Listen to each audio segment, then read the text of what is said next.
Hello बच्चों, कैसे हैं? उम्मीद करते हैं कि आप सभी अच्छे होंगे।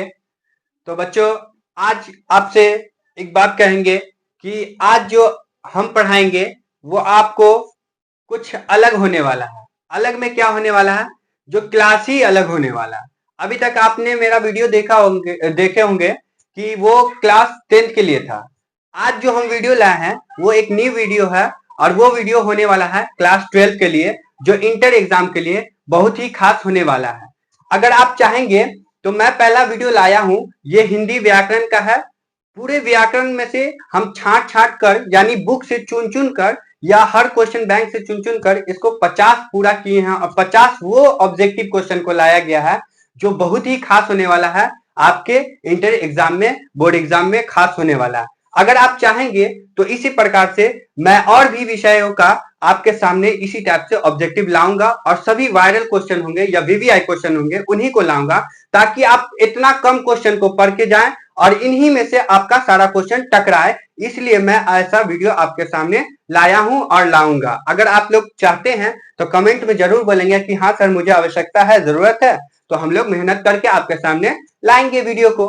तो चलिए बच्चों, आज बिना देर किए हुए आज आगे चलते हैं। देखिए, लेकर है 12th परीक्षा यानी बोर्ड परीक्षा में जो होता है इंटर का 2025 का जो होने वाला है, उसमें आज जितना भी हिंदी व्याकरण से क्वेश्चन वीवीआई होता है वो हर साल पूछा गया क्वेश्चन सबको हम आपके सामने रखेंगे और जो खास क्वेश्चन सब है उन्हीं को सिर्फ हम लेकर आए हैं। देखिए, हिंदी व्याकरण के सारे क्वेश्चन आज हम इसमें जितने भी टॉप क्वेश्चन है, टॉप 50 क्वेश्चन, कितने क्वेश्चन? टॉप 50 ऑब्जेक्टिव को लाए हैं और इसमें आपको परीक्षा से पहले एकदम देख ही कर जाना है ताकि आपको पूरा इससे सॉल्व हो सके। और किस टाइप का व्याकरण रहता है, व्याकरण हार्ड भी रहता है, कभी इजी भी रहता है, तो इसमें हम बहुत सारे व्याकरण को आपके सामने रखने वाले हैं और सॉल्व करने वाले हैं। तो आइए चलते हैं पहले क्वेश्चन की तरफ। देखिए, हमारा क्वेश्चन नंबर 1 कह रहा है, देखिए पहला क्वेश्चन क्या है कि वर्ण के कितने भेद होते हैं। वर्ण जो होते हैं उसके भेद पूछा जा रहा है। आपको याद रखना है कि वर्ण किसे कहते हैं? जिसके खंड या टुकड़े, जिसके खंड या फिर या टुकड़े टुकड़े नहीं किए जाते हैं उसे हम क्या करते हैं, क्या कहेंगे? जिसके खंड या टुकड़े नहीं किए जाते हैं उसे हम क्या कहते हैं? वर्ण कहते हैं। तो आपको ये क्वेश्चन याद रखना है। कभी कभी ये भी पूछ देता कि जिसके खंड या टुकड़े नहीं किए जाते हैं या जिसे तोड़ा नहीं जा सकता उसको क्या कहेंगे? तो वर्ण कहते हैं। अब यहां समझेंगे हम लोग कि वर्ण का पूछा जा रहा है, यहां पर पूछा जा रहा है, भेद पूछा जा रहा है। तो आइए देखते हैं। पहला कहता है कि 1 या फिर 2 या 3 या 4। तो आपको बता दें कि वर्ण के जो भेद होते हैं वो मात्र 2 होते हैं। ऑप्शन नंबर बी जो हमारा राइट आंसर हो जाएगा। अब कौन कौन वर्ण होते हैं वो भी देख लीजिए। एक पहला जो इसके भेद होते हैं वो होता है स्वर वर्ण। कौन सा वर्ण होता है? स्वर वर्ण होता है, ठीक है। और दूसरा जो होता है वो होता है व्यंजन वर्ण। कौन सा वर्ण? व्यंजन वर्ण होता है। ये 2 प्रकार के वर्ण हैं। अब आपसे क्वेश्चन पूछेगा कि स्वर वर्णों की संख्या कितनी होती है, तो स्वर वर्णों की संख्या 11 होता है और व्यंजन वर्णों की संख्या कितनी होती है? तो 33 होती है। इन 2 बात को भी आप याद रखेंगे। देखिए, हम एक एक बात बताएंगे, जो भी टॉपिक होगा उनसे रिलेटेड और भी क्वेश्चन को सॉल्व करेंगे ताकि आपका एकदम बेहतर से बेहतर हो सके। तो आई होप कि आप ये क्वेश्चन समझ रहे होंगे। वर्ण का भेद कितना होता है? 2 भेद होता है, स्वर वर्ण और व्यंजन वर्ण। आइए नेक्स्ट क्वेश्चन की तरफ चलते हैं। दूसरा क्वेश्चन क्या है हमारा कि वर्णों के क्रमबद्ध समूह को क्या कहते हैं या कहते हैं? वर्णों के जो क्रमबद्ध समूह होते हैं उनको क्या कहा जाता है? दिए हुआ ऑप्शन नंबर 1 में कि वर्णमाला या फिर शब्द या वाक्य या इनमें से कोई नहीं। तो वर्णों के क्रमबद्ध समूह को क्या कहा जाता है? वर्णमाला कहा जाता है। वर्णों के समूह को भी क्या कहा जाता है? वर्णमाला कहा जाता है। तो ऑप्शन नंबर ए राइट हमारा आंसर होगा। यह भी वर्ण से ही क्वेश्चन था। चलिए दूसरा क्वेश्चन आगे देखते हैं। आगे हमारा क्वेश्चन नंबर 3 क्या कह रहा है कि भाषा किसका साधन है? भाषा जो होता है, जो कोई भी भाषा हो, चाहे हिंदी, इंग्लिश, उर्दू, अरबी, फारसी, जो भी भाषा होते हैं, सभी भाषा जो किसका साधन होता है ये पूछा जा रहा है। बोलने का या फिर लिखने का या अध्ययन का, अभिव्यक्ति करने का। इसमें आप समझ पा रहे होंगे कि भाषा किस लिए प्रयोग किया जाता है। वो हमेशा बोलने के लिए प्रयोग किया जाता है ऑप्शन नंबर ए जो होगा वो राइट आंसर होगा। भाषा का प्रयोग या साधन किस चीज के लिए किया जाता है? तो बोलने का ही के लिए ही किया जाता है। नेक्स्ट क्वेश्चन की तरफ चलते हैं। चौथा नंबर क्वेश्चन कह रहा है कि स्वर वर्णों की संख्या होती है। देखिए अभी हम तो पहले ही बता दिए कि वर्ण कितने होते हैं? 2 होते हैं। उनमें पहला स्वर वर्ण और दूसरा व्यंजन वर्ण होता है। तो आइए देखिए 10 होता है या फिर 12 होता है या 11 या 13। और आप लोग कमेंट में बार बार इसका रिप्लाई देंगे, ठीक है? अगर आपको देखते हैं कि आपने कितना सही किया, अगर आप अच्छे से तैयारी किए होंगे तो इन सभी का क्वेश्चन का आंसर जरूर बताएंगे कि सर जी हमने इतना सॉल्व किया, ठीक है? तो यहाँ पर लिखा हो ऑप्शन नंबर हमारा कौन हो जाएगा? राइट आंसर सी हो जाएगा, 11 हो जाएगा स्वर वर्णों की संख्या, याद रखेंगे। नेक्स्ट क्वेश्चन की तरफ चलते हैं। यहाँ पर पूछा जा रहा है म वर्ण, म जो है म अलग है, ठीक है? म अलग है और इस वर्ण का क्या है? उच्चारण स्थान पूछा जा रहा है। तो उच्चारण स्थान में से कई क्वेश्चन आते हैं, जिनमें से जैसे उच्चारण का मतलब होता है बोलकर देखिए कहां से उच्चारण हो रहा है उस वर्ण का, ठीक है? तो यहाँ पर पूछा जा रहा है वर्ण का, ठीक है? ऑप्शन दिया हुआ है कंठ से या फिर दंत से या तालु से या ओष्ठ से, ठीक है? तो माँ बोलकर आप स्पष्ट कर सकते हैं माँ कहां से आवाज निकल रहा है, साउंड कहां से निकल रहा है? माँ यहां से कहां से निकल रहा है? कंठ से निकल रहा है। तो राइट आंसर हमारा कौन सा हो जाएगा? राइट आंसर ऑप्शन नंबर ए हो जाएगा। इस प्रकार आपको कंठ से क भी आता है, ठीक है? ख भी आता है और भी बहुत सारी चीज होता है, इन सभी का भी याद रखना है कि कौन किस वर्ण का उच्चारण स्थान है। आगे देखते हैं नेक्स्ट क्वेश्चन। छठा क्वेश्चन क्या कह रहा है कि हिंदी की लिपि क्या है? हाँ, ये क्वेश्चन याद रखना है कि हिंदी की जो लिपि होती है वो क्या होती है। आपको देखिए ऑप्शन दिया हुआ है कि देवनागरी या फिर रोमन या चीनी या संस्कृति। हमारी जो हिंदी है भाषा वो उसकी लिपि पूछा जा रहा है, तो आपको याद रखना इसकी जो लिपि होती है वह लिपि होती है ऑप्शन नंबर ए देवनागरी लिपि होता है, ठीक है? हिंदी की लिपि क्या होती है? देवनागरी होती है। नेक्स्ट की तरफ चलते हैं। कहता है पंजाबी भाषा की लिपि का नाम है। अब अभी हमने पढ़ा कि लिपि कौन सी लिपि के बारे में जाने थे? हिंदी की लिपि के बारे में जानते हैं। यहाँ पर कौन सा क्वेश्चन पूछ रहा है? पंजाबी भाषा की लिपि पूछ दिया। तो देखिए ऑप्शन नंबर ए में देवनागरी, बी में रोमान या फिर गुरमुखी या फिर पंजाबी। तो पंजाबी भाषा की लिपि जो होती है हमेशा मेरे प्यारे बच्चों बंधु देख लेना कि कौन होती है? वो हमेशा गुरुमुखी होती है। कौन? Option number C right answer होगा।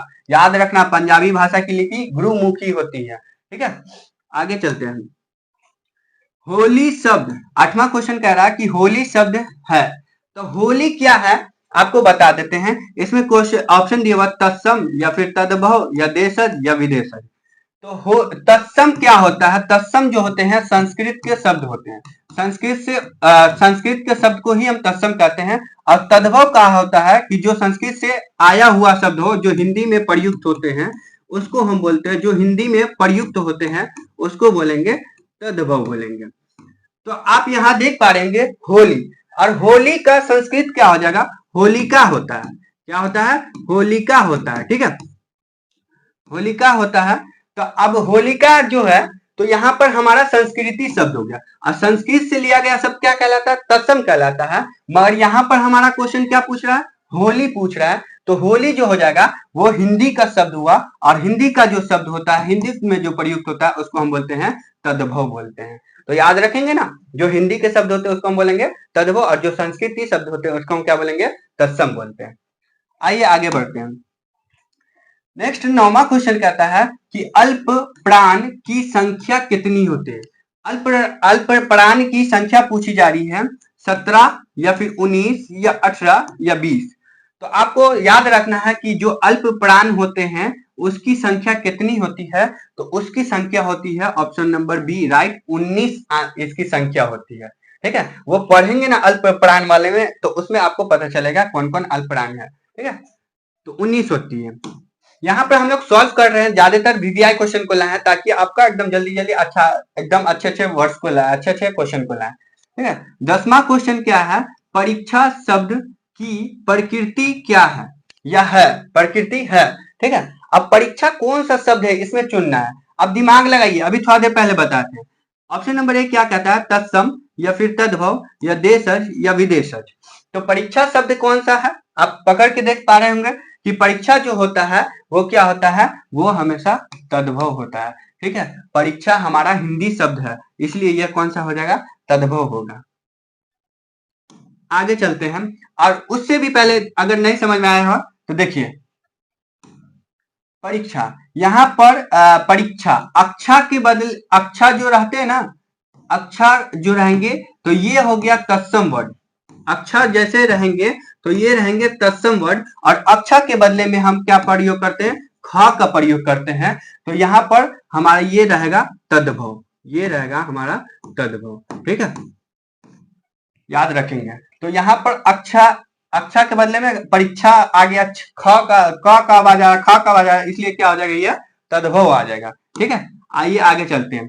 अब देखिए यहाँ पर प्रश्न नंबर 11 में देख पा रहे होंगे कि आंख शब्द की प्रकृति है। आंख, अब इसमें एक और ट्रिक याद रखना है, ट्रिक यह याद रखना है कि देखिए यहाँ पर क्वेश्चन में ऑप्शन दिया हुआ तत्सम है या फिर तद्भव है या फिर देशज है या विदेश है। तो आइए आपको बता दें कि आंख, यहाँ पर हमको सिर्फ ये ट्रिक याद रखना है कि जिसके ऊपर चंद्र बिंदु, जिसके ऊपर कौन से बिंदु हो, चंद्र बिंदु हो, वैसे वाले जितने भी शब्द रहेंगे, जितने भी वर्ड रहेंगे, वो हमारा तद्भव हो जाएगा। कौन सा हो जाएगा, तद्भव हो जाएगा। जैसे आंख, उसके बाद दांत, मुंह, ये सब जो है ना, चांद, ये सारे सब वर्ड क्या आ जाएंगे, ये हमारा तद्भव वाला वर्ड्स होगा। आगे चलते हैं। आगे क्वेश्चन क्या रहा है, रूपांतर के आधार पर, रूपांतर के आधार पर शब्द के भेद हैं, शब्द के भेद है। तो रूपांतर के जो आधार पे होते हैं वो शब्द के कितने भेद होते हैं, एक होते हैं या फिर दो होते हैं या तीन या फिर चार। तो हमेशा रूपांतर के आधार पर शब्द के कितने भेद होते हैं, दो भेद होते हैं। ऑप्शन नंबर बी हमारा राइट आंसर हो जाएगा। आगे चलते हैं। देखिए यहाँ पर पूछा जा रहा है कि राज शब्द है, राज जो शब्द है वो क्या होता है, रूढ़ होता है या फिर यौगिक होता है या योग रूढ़ होता है या देशज होता है। तो राज शब्द जो होता है वो हमारा रूढ़ होता है। ऑप्शन नंबर ए राइट आंसर होगा। आगे देखते हैं। हाँ, अब देखिए फिर भाषा से एक क्वेश्चन लाया है, कह रहा है कि उर्दू भाषा की लिपि है, जो हमारी जो उर्दू भाषा है उसकी लिपि क्या होती है। तो उसकी जो लिपि है देखिए, देवनागरी होती है या फिर फारसी होती है या गुरुमुखी होती है या रोमन होता है। तो उर्दू की भाषा की लिपि जो होती है, देखिए सब भाषा की लिपि यहाँ पर लेकर आए हैं, आपको याद रखना, कोई ना कोई एग्जाम में आएगा। ठीक है, तो उर्दू की जो भाषा की लिपि होती है वो हमारा राइट ऑप्शन बी हो जाएगा, फारसी लिपि होती है। ठीक है, आगे चलते हैं नेक्स्ट क्वेश्चन की ओर। 15वां क्वेश्चन कह रहा है कि कौन सी लिपि दाई से बाई ओर लिखी जाती है। देखिए आपको क्वेश्चन क्या पूछा जा रहा है, कौन ऐसी लिपि है जो कहां से, दाया तरफ से बाई ओर लिखी जाती है। ठीक है, तो ऑप्शन नंबर ए में देवनागरी या फारसी या फिर रोमन या गुरुमुखी।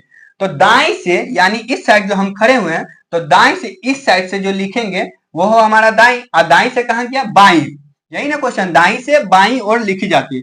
तो दाई तरफ से बाई ओर किधर लिखा जाती है, किस में लिखी जाती है, तो वो जो होता है ऑप्शन नंबर बी, फारसी में लिखा जाता है। फारसी में उस साइड से लिखते हैं, दाई ओर से बाई ओर लिखा जाता है। ठीक है, याद रखेंगे हम। आगे चलते हैं। क्वेश्चन है, पत्थर शब्द की प्रकृति है। पत्थर जो है, पत्थर क्या है आपको देखना है, तत्सम है या फिर तद्भव है या देशज है या विदेशज है। तो पत्थर जो है हमारा शब्द जो होगा वो क्या होगा, तद्भव होगा। ऑप्शन नंबर बी हमारा राइट आंसर हो जाएगा। ठीक है, आगे चलते हैं। अगला क्वेश्चन है 17वां क्वेश्चन कि चीनी जापानी भाषाएं जो है वो लिखी जाती है, किस रूप में लिखी जाती है, चीनी जापानी, चीन के लोग या जापानी के लोग जो है वो किस भाषा को किस रूप में लिखते हैं। ठीक है, बाएं से दाएं की ओर या दाएं से बाएं की ओर या ऊपर से नीचे की ओर या नीचे से ऊपर की ओर। तो आपको बता दें कि दाएं से बाएं जो था वो क्या हुआ, फारसी भाषा, वो कौन सा था, फारसी भाषा। ठीक है, अब बाएं से दाएं कौन सा, हिंदी का ज्यादा प्रयोग करते हैं कि नहीं करते हैं। और जो यहाँ पर चीनी जापानी जो भाषा हो जाएगा वो हो जाएगा ऊपर से नीचे की ओर। चीन के और जापानी जो लोग होते हैं भाषा को लिखते हैं ऊपर से यहां से ऐसे से ऊपर से नीचे की ओर लिखते हैं। ठीक है, तो हमारा option number C right answer हो जाएगा। आगे देखते हैं। अगला क्वेश्चन क्या कहता है कि चैत शब्द की प्रकृति है? कौन से शब्द की? चैत शब्द। ठीक है, तो चैत शब्द की प्रकृति, चैत ऐसे लिखा था, चैत्र ये हुआ। ठीक है, और यहाँ पर पूछ रहा है चैत, यहाँ पर पूछ रहा है चैत। ठीक है, तो यहाँ पर देखना आपको तत्सम होगा या तद्भव होगा या देशज होगा या विदेशज होगा। सभी ऑप्शन दिए हुए हैं। आप देखिए ये हमारा जो है ये संस्कृति शब्द है। ठीक है, यानी चैत्र हो गया हमारा कौन सा? तत्सम हो जाएगा, और चैत हो गया हमारा ये तद्भव होगा। कौन सा होगा? तद्भव होगा। अब ये भी नहीं याद रहे तो आपको याद रखना है कि त्र के बदले में तो का इस्तेमाल होगा, और त्रा वाले जितने भी शब्द रहेंगे वो क्या रहेंगे? संस्कृत वाले शब्द रहेंगे, यानी जो तत्सम वाले शब्द होंगे। और त जो रहेगा देखेंगे तो त का इस्तेमाल रहेगा, जैसे यहाँ पर देखिए लास्ट में त है ना, तो त जो रहेगा वो क्या कहलाएगा? तद्भव कहलाएगा। याद रखना है इस बात को, यही ट्रिक है इसका। ठीक है, आगे चलते हैं। आगे है कि रोमन लिपि क्या है? रोमन जो लिपि है वो क्या है? ठीक है, सूत्र ऑप्शन छूटा हुआ, sorry, option number A, B या सी या डी। ठीक है, तो रोमन जो लिपि क्या है? वो सूत्र लिपि है या चित्र लिपि है या अक्षरात्मक लिपि है या फिर वर्णात्मक लिपि है? सूत्र लिपि का मतलब सूत्र में लिखा हुआ है या फिर चित्र के द्वारा लिखा गया या अक्षर के माध्यम से लिखा गया या वर्णों के माध्यम से लिखा गया रोमन लिपि। तो आपको याद रखना है रोमन लिपि जो होता है वो हमेशा वर्णात्मक लिपि होता है। ऑप्शन नंबर डी जो हो जाएगा यही हमारा राइट आंसर होगा। तो अब हम 19वां क्वेश्चन पे हैं, 20वां क्वेश्चन देखेंगे और आपसे पूछेंगे कि आपने कितने क्वेश्चन का सही आंसर दिया। आइए, धर्म, 20वां क्वेश्चन हमारा है धर्म शब्द की प्रकृति है। ठीक है, धर्म शब्द जो है उसका क्या प्रकृति है? इसमें धर्म शब्द कौन सा चीज है? फिर देखिए धर्म तत्सम है या तद्भव है या देशज है या फिर विदेशज है। तो धर्म शब्द जो है आप पहचान पा रहे होंगे, एकदम आसान है। धर्म शब्द क्या होते हैं? ये होते हैं तद्भव होते हैं। ऑप्शन नंबर बी हमारा राइट आंसर हो जाएगा। धर्म क्या होता है? तद्भव होता है। तो अब आप कमेंट में बताएंगे कि सर हमने 20 क्वेश्चन पढ़ा और 20 क्वेश्चन में से कितने का सही आंसर दिए। ठीक है, तो आप देख पा रहे होंगे 20 हमारा यहाँ पर क्वेश्चन था। आगे अब जो क्वेश्चन आ रहे हैं और भी क्वेश्चन है उनको सॉल्व करेंगे। ठीक है, तो इसके साथ आगे बढ़ते हैं नेक्स्ट क्वेश्चन की तरफ। 21वां क्वेश्चन कह रहा है कि संसार की अधिकतर जो लिपियां हैं वो लिखी जाती है। संसार की जितनी भी अधिकतर लिपि होती है वो कैसे लिखी जाती है उसको देखते हैं। तो कह रहा है दाएं से बाएं की ओर या बाएं से दाएं की ओर, ऊपर से नीचे की ओर या नीचे से ऊपर की तरफ। तो संसार में जितनी भी लिपियां होती है लगभग लगभग वो किधर से? वो इस तरफ से, इस तरफ से, किस तरफ? इस तरफ, यानी बाएं तरफ से दाएं तरफ। ठीक है, बाएं से दाएं की ओर लिखी जाती है संसार की जितनी अधिकतर लिपियां होती है। इस बात को भी याद रखना है। लिपियां वाली बहुत सारी क्वेश्चन आपको यहाँ पर सॉल्व कराए, तो आपको याद रखना है किसमें कौन सा हो रहा है। अगर ना याद रहा तो वीडियो को बार बार बैक जाकर उसको आप देख पाएंगे। ठीक है, आगे चलते हैं। क्वेश्चन नंबर 22 कह रहा है कि भारत की प्राचीन लिपि है। भारत की जो प्राचीन लिपि आ रही है वो कौन सी लिपि है? तो भारत में जो प्राचीन लिपि है वो हमारा देवनागरी है या फिर रोमन है या फारसी है या फिर ब्राह्मणी है। तो हमको याद रखना है भारत की जो प्राचीन लिपि होती है वो क्या होता है? वो ब्राह्मणी होता है। ऑप्शन नंबर डी हमारा राइट आंसर होगा। आगे चलते हैं। अगला क्वेश्चन हमारा देखिए, अब आ गया हमारा संधि विच्छेद से क्वेश्चन आ गया। वार्तालाप का संधि विच्छेद पूछा जा रहा है। कौन सा लाप का? वार्तालाप। क्वेश्चन क्या है? वार्तालाप का संधि विच्छेद यहाँ पर करेंगे हम संधि विच्छेद। ठीक है, संधि विच्छेद में क्या होता है? तोड़कर अलग बंटवारा किया जाता है, अलग बांटकर दोनों का मीनिंग अलग निकलता है। देखिए यहाँ पर हम इसको तोड़ेंगे तो क्या बन जाएगा?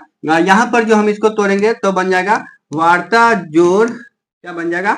वार्ता जोड़ वार्तालाप। तो इसको हम दो भाग में तोड़ दिए, एक भाग हमारा ये हो गया वार्ता हो गया, आलाप। तो जैसे निकालेंगे तो आलाप निकलेगा। क्या निकलेगा? आवाज आलाप निकलेगा। क्या निकलेगा? आलाप। तो हमारा टूटकर अब देख पा रहे होंगे वार्ता प्लस आलाप। ठीक है, तो देखिए ऑप्शन नंबर ए में वार्त जोड़ आलाप है, बी में वार्ता जोड़ आलाप है, सी में वार्ता जोड़ लाप है, सिर्फ वात जोड़ लाप है। ठीक है, तो हमारा जो राइट आंसर होगा वो ऑप्शन नंबर बी हमारा राइट आंसर हो जाएगा यहाँ पर। ठीक है, नेक्स्ट क्वेश्चन की तरफ चलते हैं। पूछा जा रहा है यहाँ पर कि नायक का संधि विच्छेद है। नायक शब्द में संधि विच्छेद क्या होगा? तो आइए देखते हैं। नायक का संधि विच्छेद पूछा जा रहा है, तो हम इसको तोड़ेंगे तो ये बन जाएगा नय बनेगा क्या? नायक मतलब नय अक, तो नय प्लस क्या बन जाएगा? अक, क्या बन जाएगा?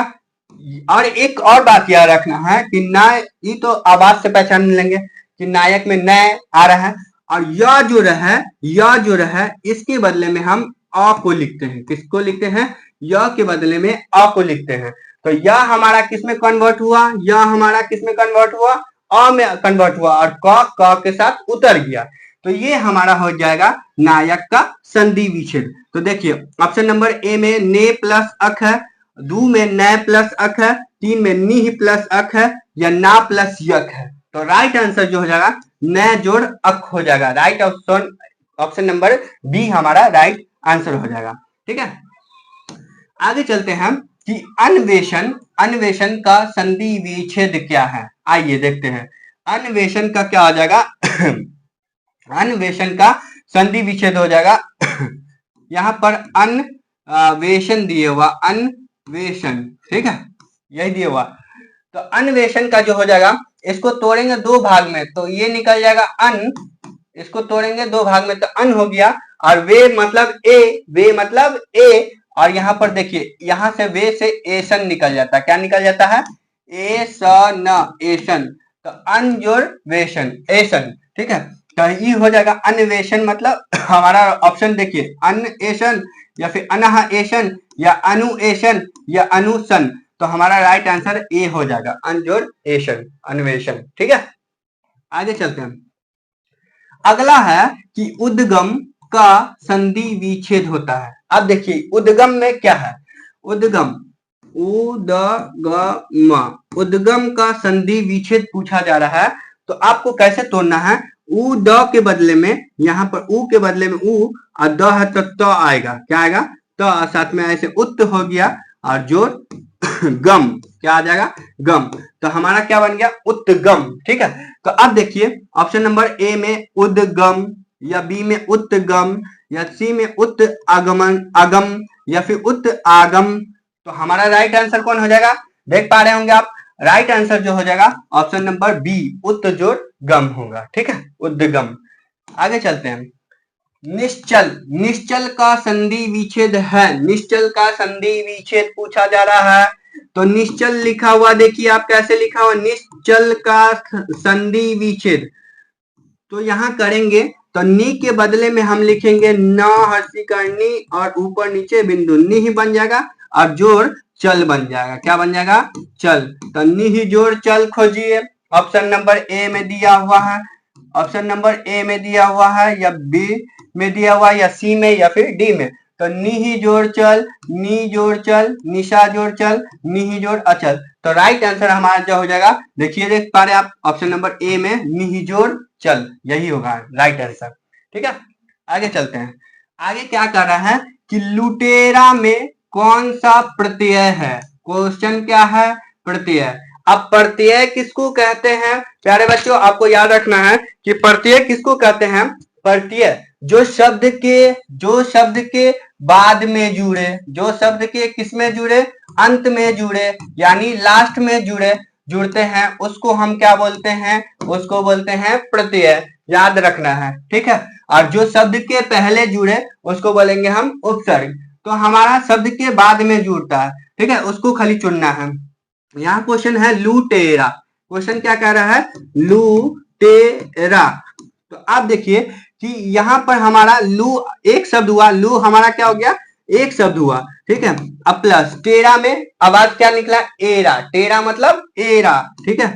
तो एरा यही ना निकल रहा, वॉइस यही निकल रहा है। तो आपको याद रखना है। अब देखना है इसमें क्या बोला जा रहा है? प्रत्यय में लास्ट वाला, प्रत्यय में लास्ट वाला जो शब्द के अंत में जुड़े। तो क्या टेरा होता है, या एरा होता है, या अ होता है, या फिर र होता है? तो ऑप्शन नंबर देखिए कौन निकला शब्द के लास्ट में?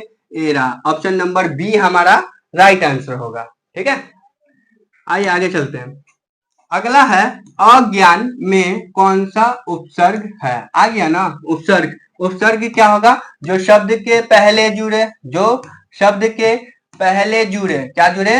पहले जुड़े, उसको हम कहते हैं, जो शब्द के पहले जुड़ जाए उसको हम कहते हैं उपसर्ग। उसको हम क्या कहते हैं? उपसर्ग कहते हैं। अब यहाँ पर पूछा जा रहा है अज्ञान, तो आइए करके देखते हैं अज्ञान का अलग अलग पार्ट्स। ठीक है, तो यहाँ पर हम अ को सिर्फ अ लिखेंगे और प्लस ज्ञान को अलग लिखेंगे, तो यहाँ हमारा बन जाएगा, देखिए ई लास्ट वाला हो गया और ई पहले वाला हो गया। तो पहले वाला क्या निकला हमारा? सिर्फ क्या निकला? अ निकला। तो ऑप्शन नंबर ए में अज्ञ या अन्न या आ या फिर आ, तो हमारा राइट आंसर कौन हो जाएगा? D, option number D. अ जो है हमारा वो क्या हो जाएगा? इसका उपसर्ग होगा, अज्ञान का उपसर्ग हो जाएगा। नेक्स्ट की ओर चलते हैं। राजकुमार, राजकुमार का कौन सा समास है?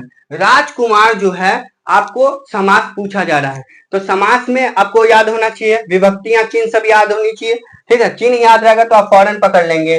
तो राजकुमार जो होता है वो कर्मधारय समास है या फिर तत्पुरुष समास है या बहुव्रीहि समास है या द्वंद्व समास है। हर एक क्वेश्चन आपके बोर्ड एग्जाम के लिहाज से एकदम इंपॉर्टेंट है। सभी क्वेश्चन को आप याद करके ही जाएंगे एग्जाम में, इसमें बहुत सारा क्वेश्चन आने वाला है आपको। ठीक है, तो याद रखेंगे कि राजकुमार जो कौन सा समास होता है? वो तत्पुरुष समास। ठीक है, राजा का कुमार राजा का क्या है? कुमार है, इसलिए राजकुमार क्या आ जाएगा? तत्पुरुष समास। ठीक है, आगे चलते हैं। दाल रोटी, क्वेश्चन क्या है? दाल रोटी के समास का नाम बताइए। दाल रोटी जो है उसके समास का नाम पूछा जा रहा है, तो दाल रोटी का समास कौन होगा? तत्पुरुष होगा क्या, या द्विगु होगा, या फिर द्वंद्व होगा, या बहुव्रीहि होगा? तो दाल रोटी का समास हमारा यहाँ पर द्वंद्व समास हो जाएगा। कौन सा समास? द्वंद्व समास। अगर आपको समास ना समझ में आएगा तो हम इसका एक अलग से वीडियो लेकर आएंगे, उसमें आपको स्पष्ट से समझा देंगे। ठीक है, तो यहाँ पर हमारा right answer option number C हो जाएगा, द्वंद्व समास। आगे चलते हैं। अगला क्वेश्चन पूछा जा रहा है कि पीताम्बर कौन सा समास है? पिता का अंबर, ठीक है, तो वो क्या किया हुआ है? पीताम्बर, देखिए क्वेश्चन पूछा है पीताम्बर कौन सा समास है? द्विगु समास है या फिर बहुव्रीहि समास है या तत्पुरुष समास है या अव्ययी भाव समास है? तो द्विगु में क्या होता है, बहुव्रीहि में क्या होता है, तत्पुरुष में या अव्ययी में क्या होता है, आपको पता होना चाहिए। अगर नहीं होता है तो आपको बता दें कि यहाँ पर पीताम्बर जो हमारा शब्द होगा वो बहुव्रीहि समास होगा। कौन सा समास हो जाएगा? बहुव्रीहि समास हो जाएगा। आगे चलते हैं।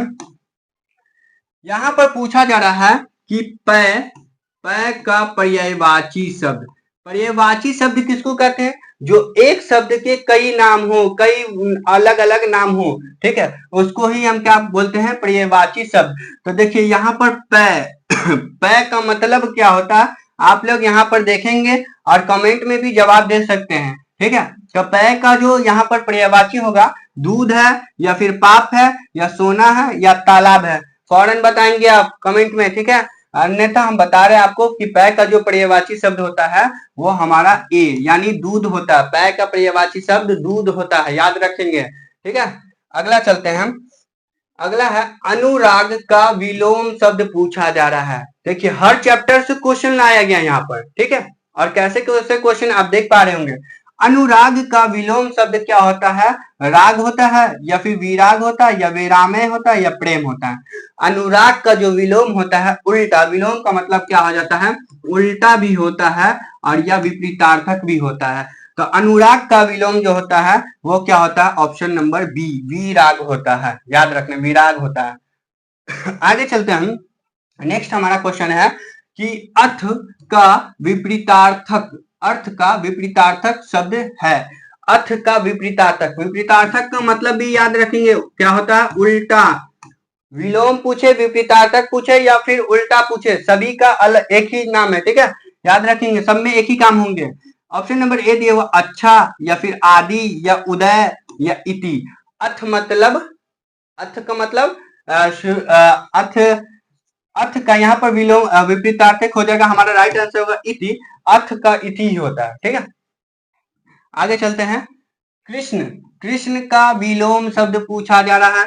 कृष्ण का यहाँ पर, कृष्ण जो भगवान, उसका विलोम क्या है? ठीक है, कृष्ण का क्या होगा विलोम? देखिए काला है या फिर सफेद है या शुक्ल है या नीला है। तो आप इसमें फौरन पहचान सकते हैं कृष्ण का जो विलोम शब्द क्या है, उल्टा शब्द शुक्ल होता है।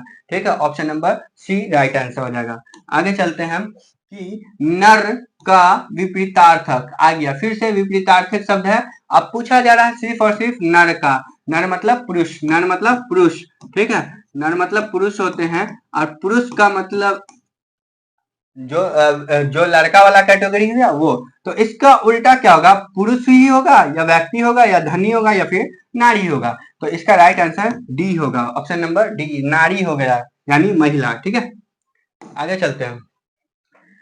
38वां क्वेश्चन हमारा क्या कह रहा है कि संध्या का विलोम शब्द है। संध्या जो है उसका विलोम, संध्या का मतलब क्या होता है? शाम होता है। क्या होता है? शाम होता है। और शाम का उल्टा क्या होगा? सुबह। और सुबह को हम क्या कहेंगे इसमें? देखिए ए में प्रातः या प्रात या फिर निशा या रात्रि। तो इसका जो राइट आंसर है, शाम का उल्टा क्या होता है? सुबह होता है। सुबह को हम क्या बोलते हैं? प्रातः बोलते हैं। क्या बोलते हैं? प्रातः। लिखा होता है ना, प्रातः सूरज निकल आई। ठीक है, यानी प्रातः होता है इसका। तो संध्या का विलोम याद रखेंगे, प्रातः। आगे चलते हैं। शिव का उपासक कहलाता है। शिव का जो उपासक होता है उसको क्या कहते हैं? उसको क्या कहा जाता है? शिव के उपासक को क्या कहा जाता है? तो उसको शिवम कहते हैं या फिर शैव कहते हैं या शिवल कहते हैं या शंकर कहते हैं। शिव के उपासक को हमेशा शैव कहा जाता है। ऑप्शन नंबर बी हमारा राइट आंसर हो जाएगा।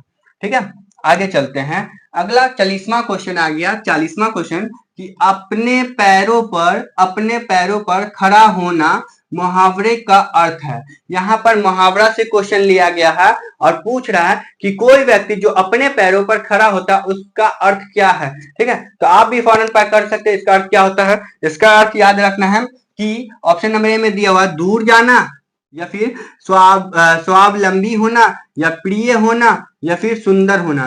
तो देखिए और इसमें बताइए कि अपने पैरों पर खड़ा होने का मुहावरे का अर्थ जो होता है वो होता है, इसमें से कौन होता है? तो आप बताएंगे।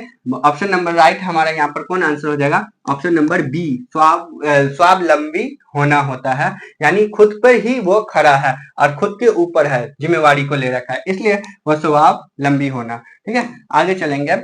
अगला क्वेश्चन है कि आसमान टूटना मुहावरे का अर्थ पूछा जा रहा है कि आसमान टूटना मुहावरे का अर्थ क्या होता है। तो आसमान टूटना मुहावरे का अर्थ देखते हैं, कष्ट होना या अचानक मुसीबत आना या फिर दुर्लभ होना या दुखी होना। तो आसमान टूट नहीं बोलता कि क्या बात हो गई, आसमान टूट गई क्या? तो मतलब क्या हो रहा है इसका? अचानक मुसीबत आना नहीं बोलते, एकदम चौंक जाते हैं, आश्चर्य हो जाते हैं, तो वो क्या हो जाता है? अचानक से मुसीबत आ जाना। इसका मीनिंग राइट आंसर होगा ऑप्शन नंबर बी। आगे चलते हैं कि घाट घाट का पानी पीना मुहावरे का अर्थ है। घाट घाट का पानी पीना मुहावरे का अर्थ पूछा जा रहा है। तो घाट घाट का पानी पीना मतलब प्यास लगना या फिर बहुत अनुभवी होना या फिर मूर्ख होना या अनपढ़ होना। तो आपको पता होना चाहिए कि जो व्यक्ति घाट घाट का पानी पीना मतलब जगह जगह से क्या होता है? अनुभवी होना, एकदम उसके पास तजुर्बा हो जाता है। ठीक है, तो वो क्या हो जाएगा यहाँ पर? बहुत अनुभवी होना। बी राइट आंसर होगा इसका। ठीक है, अगला चलते हैं कि जगत, क्वेश्चन क्या है? जगत का विशेषण है। जगत शब्द में विशेषण क्या होगा? इसका विशेषण क्या होता है? ऑप्शन ए जागना या फिर जगदीश या जागतिक या फिर जग। तो जगत का विशेषण ऐसे शब्द वाला भी बहुत सारा क्वेश्चन आता है। ठीक है, तो जगत का विशेषण क्या हो जाएगा? जगदीश होता है। Option number B right answer होगा। आगे चलिए, आगे है दिन का विशेषण क्या है। दिन का विशेषण पूछा जा रहा है। तो शुद्ध दिन है या फिर दैनिक है या दिन भर है या दिनेश है। तो आप बता सकते हैं कि दिन का विशेषण जो होता है वो ऑप्शन नंबर बी दैनिक होता है, दिन का विशेषण। आगे चलते हैं। अगला हमारा है कि तलवार शब्दों का विलोम। तलवार का जो है विलोम पूछा जा रहा है। तलवार का विलोम क्या होता है? उल्टा क्या होता है? चंद्र होता है, चांद होता है क्या, या शायक होता है या तुंग होता है या प्रवाह होता है। तो तलवार का जो विलोम होगा यहाँ पर हमारा क्या हो जाएगा? ऑप्शन नंबर बी शायक होता है तलवार का उल्टा। आगे चलते हैं। खड़ा का विलोम शब्द है, विलोम है। खड़ा का उल्टा शब्द पूछ रहा है, तो क्या होगा खड़ा का? खोटा या पड़ा या लेटा या बैठा। तो खड़ा का याद रखना, खड़ा खोटा, खड़ा खोटा। ऑप्शन नंबर ए हमारा राइट आंसर हो जाएगा। आगे चलते हैं हम। अगला हमारा क्वेश्चन क्या कर रहा है कि समाज का विशेषण है, समाज जो है उसका विशेषण कौन है? ठीक है, सामाजिक होगा या फिर सामाजिक है या सामाजिक है या समाज योग्य है या फिर असामाजिक है। तो समाज का जो विशेषण होता है वो क्या होता है? वो होता है ऑप्शन नंबर ए सामाजिक होता है, याद रखेंगे। आगे चलते हैं कि घुटने टेकना मुहावरे का अर्थ है। घुटना टेकना, कोई आदमी को नहीं बोलता कि घुटने के बल हो गया, टेक दिया। ठीक है, मतलब उसमें क्या हो गया आप समझ पा रहे होंगे, हार मानना या योगा करना या फिर अभिवादन करना या फिर लज्जित होना। तो घुटना टेक देना का मतलब क्या हो जाता है कि हार मान लेना। ऑप्शन नंबर ए हमारा राइट आंसर हो जाएगा। अगला क्वेश्चन देखते हैं कि देवता का पर्यायवाची शब्द, पर्यायवाची शब्द पूछा जा रहा है देवता का। ऑप्शन ए है देव या पुरुषोत्तम है या फिर विप्र है या अवनी है। ठीक है, तो देवता का जो पर्यायवाची शब्द होता है मेरे प्यारे बच्चों, याद रखना है वो देव होता है। ठीक है, देवता का देव होता है पर्यायवाची शब्द, ए राइट आंसर होगा। अब हमारा लास्ट क्वेश्चन है, लास्ट क्वेश्चन देखेंगे कि कौन सा क्वेश्चन है। हाँ देखिए, 50वां क्वेश्चन का आंसर आप भी दे सकते हैं वरना हम लास्ट में बताते हैं। आपसे बाहर, आपे है, सॉरी, आपे से बाहर होना मुहावरे का अर्थ क्या है? या आपे से बाहर होने मुहावरे का अर्थ पूछा जा रहा है।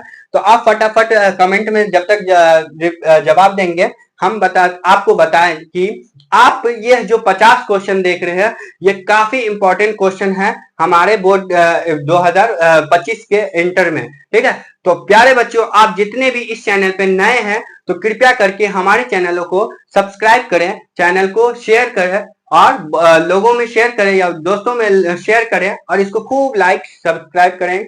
अब हम आपसे बात कर लेते हैं कि हमारा यहाँ पर क्वेश्चन क्या है। आपे से बाहर होना मुहावरे का अर्थ होता है, देखिए, घर से बाहर हो जाना या फिर भला बुरा ना समझना या बहुत क्रोधित होना या व्यर्थ की बातें करना। तो आपे से रहता रहता गुस्सा रहता कोई भी व्यक्ति एकदम आपे से बाहर, मतलब अपने अंदर से बाहर हो गया, उसको कुछ का भाव नहीं होता।